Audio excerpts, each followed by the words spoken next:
अर्पित करता और निकालता हूं यीशु मसीह के नाम में। आमीन। ऊंचा ये आशीष हमारी है। Hallelujah, hallelujah. परमेश्वर ने कहा भविष्य में वो तलवार फिर नहीं सीखेंगे। आज लोग जब बोलते हैं ओए तुम इस समय क्रिसमस मना रहे हो, तुम्हें नहीं पता इस समय नहीं मनाना, हमारे धर्म में ये चल रहा है, वो तो ये बात हो गई कि किसी व्यक्ति के घर में कोई मर जाए और वो अपने पड़ोसी को जाके बोले कि तू शादी में क्यों डांस कर रहा है, मेरे घर में कोई मर गया, तू रो नहीं सकता। वो बोले भाई मेरे घर में शादी है, मैं कैसे रो सकता हूं।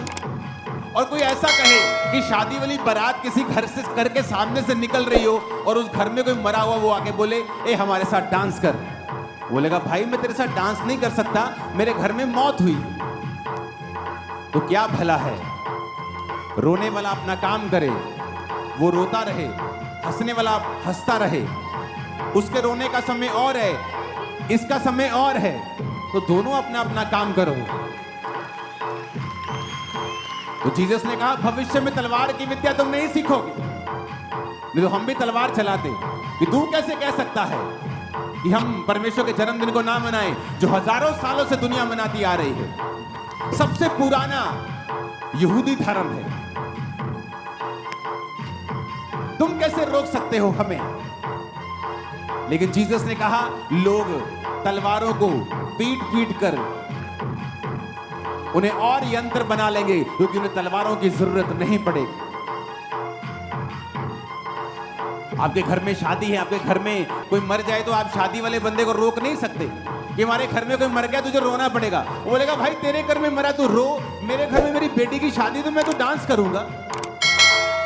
हाँ मुझे तेरे मरने का दुख है, लेकिन मैं अभी अपने घर में बिजी हूं। अगर वो सभ्य आदमी होगा सामने वाला तो बोलेगा ठीक है सही बात है, तुम अपना करो मैं अपना करता हूं। लेकिन अगर मूर्ख होगा वो बोलेगा नहीं। लेकिन जीसस ने क्या कहा, भविष्य में लोग युद्ध की विद्या नहीं सीखेंगे, वो आप लोगों को कह रहा है। इसलिए हम ये कहते हैं जब लोग आपका विरोध करते हैं कि डोंट वरी, जो लोग विरोध करते हैं वो भी चर्च में होंगे एक दिन, परमेश्वर के वचन को जान चुके होंगे, उसके प्रेम को समझेंगे कि प्रभु यीशु मारने काटने के लिए नहीं, वो जोड़ने के लिए, बचाने के लिए, तुम्हारे जीवन को जीवन देने के लिए वो आए। आमीन, आमीन। यशाया उसकी 6 आयत को हम 11, यशाया 11 उसकी 6 आयत को पढ़ेंगे। तब भेड़िया भेड़ के बच्चे के संग रहा करेगा, चीता बकरी के बच्चे के संग बैठा करेगा, बछड़ा और जवान सिंह और पाला पोसा हुआ बैल तीनों इकट्ठे रहेंगे और एक छोटा लड़का उनकी अगुवाई करेगा। सारे काम इम्पॉसिबल हैं। भेड़िया भेड़ के बच्चे के संग कहता कैसे बैठ सकता है, लेकिन बाइबल ये कहती है कि जो शाऊल था, पौलुस बन गया बाद में, वो एक भेड़िया था। कलीसिया को भेड़ की तरह, भेड़ के बच्चों की तरह वो काट रहा था, मार रहा था। लेकिन जीसस ने भेड़िया भेड़ के बच्चे के संग बैठा करेगा। जब परमेश्वर ने पौलुस के ऊपर जो शाऊल था अपना आप जाहिर किया, तो वही भेड़िया फिर भेड़ के बच्चों के संग बैठता और उनको प्रचार करता था। वही लोग जो आज आपका विरोध कर रहे हैं, आप ही के संग इसी चर्च में, दुनिया की हर चर्च में बैठे होंगे, आप ही के संग आराधना करते होंगे, परमेश्वर के नाम की महिमा कर रहे होंगे। Hallelujah, hallelujah. ये जीसस क्राइस्ट का सुसमाचार है। वो बंधनों को तोड़ने के लिए आया, अंधेर की लाठी को तोड़ने के लिए आया, बांस को कहता तोड़ने के लिए आया, तुम्हारे सिर के बोझ को, तुम्हारे जुए को वो तोड़ने के लिए आया, तुम्हें महिमा देने के लिए आया, तुम्हें आदर देने के लिए आया। यशाया 11 उसकी 4 आयत में लिखा, परंतु वह कंगालों का न्याय धर्म से और पृथ्वी के नम्र लोगों का निर्णय खराई से करने के लिए आया। यीशु मसीह ने कहा कंगालों को सुसमाचार सुनाओ, अंधों को चंगा करो, बहरों को सुनने की शक्ति दो, मुर्दों को जिलाओ। यह था यीशु मसीह का सुसमाचार, जिसलिए वो इस धरती के ऊपर आए। और मेरा बिलीव है और मेरी प्रार्थना है कि यीशु मसीह ने जो कुछ आपके लिए किया है, उसके सारे बेनिफिट, वो फाइनेंशियल हो, वो फिजिकल हो, स्पिरिचुअल हो, आप और आपका परिवार उनका फायदा ले सके। मेरी प्रार्थना है पूरा पूरा फायदा ले सके मेरी प्रार्थना है। मैंने कहा पूरा पूरा फायदा ले सके मेरी प्रार्थना है।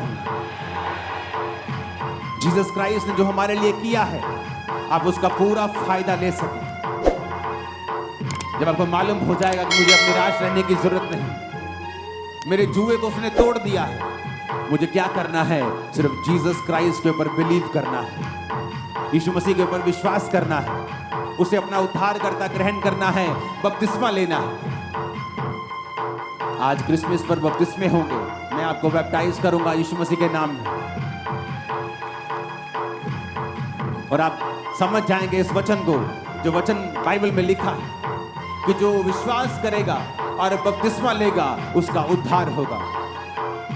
वो किस उद्धार की बात कर रहा है?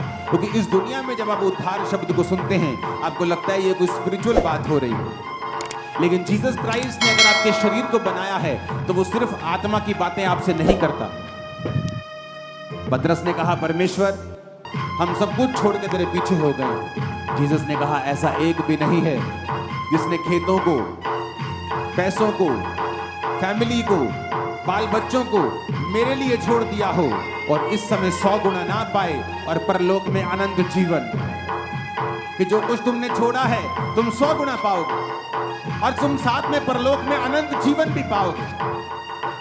तो जीसस ने सिर्फ आत्मा की बात नहीं की। जब परमेश्वर ने अब्राहम को कहा कि तू अब्राहम की आशीष तेरे को मिलेगी, तो अब्राहम की आशीषें सिर्फ आत्मिक नहीं थी, शारीरिक भी थी और आत्मिक भी थी।